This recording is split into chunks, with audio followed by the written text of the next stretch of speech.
CM ઉમર અબ્દુલ્લા ફરી કોંગ્રેસ પર ભડક્યા. કહ્યું, મેં સોનિયા ગાંધીના વખાણ કર્યા તો તે ભાજપની. જમ્મુ કાશ્મીરના મુખ્યમંત્રી ઉમર અબ્દુલ્લાએ ઈવીએમને લઈને કોંગ્રેસ સામે ફરી સવાલ કર્યો છે. તેમણે કહ્યું કે જો તમને ઈવીએમ પસંદ નથી તો તમે જ ઉકેલ આપશો કે શું કરવું જોઈએ. શું તમે ઈચ્છો છો કે આપણે ઈવીએમને બદલે ફરી બેલેટ પેપર દ્વારા મતદાન કરાવીએ? શું અમે ભૂલી જઈએ કે બેલેટ પેપર સાથે શું થતું હતું? ઉમર અબ્દુલ્લાએ પ્રહારો કરનારાઓને વળતો જવાબ આપીને કહ્યું કે હું મુખ્યમંત્રી હોવાથી સત્ય બોલું છું અને હું ક્યારેય સત્ય બોલવાનું બંધ નહીં કરું.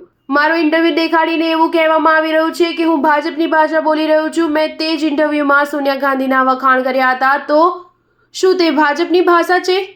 જો તેમને ઇલેક્ટ્રોનિક વોટિંગ મશીન પસંદ નથી તો તેનો રસ્તો શું છે તે બતાવવો જોઈએ. નોંધનીય છે કે તાજેતરમાં ઉમર અબ્દુલ્લા પર આરોપ લગાવવામાં આવ્યો હતો કે તેમણે કેન્દ્રીય ગૃહમંત્રી અમિત શાહ સાથે ખાનગી મુલાકાત કરી હતી. આ અહેવાલો પર તેમણે કહ્યું કે મારી કોઈ બેઠક થઈ નથી. જો કોઈ બેઠક હશે તો તમને ખબર પડી જશે.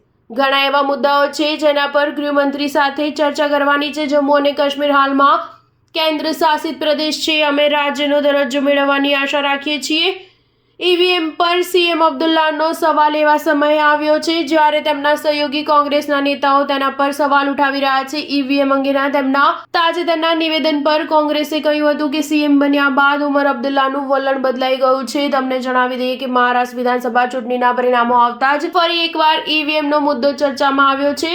મહારાષ્ટ્ર કોંગ્રેસના નેતાઓએ ચૂંટણી પરિણામોને ઈવીએમની રમત ગણાવી હતી, જ્યારે ભાજપ કહે છે કે જ્યારે કોંગ્રેસ ગઠબંધન ઝારખંડની ચૂંટણી જીતે છે ત્યારે તેમને ઈવીએમમાં કોઈ ખામી દેખાતી નથી, પરંતુ જ્યાં જનતા તેમને નકારે છે ત્યારે તેમને ગેરરીતિ દેખાય છે. સ્ટાર ન્યૂઝ 7 હંમેશા સચ્ચાઈની સાથે.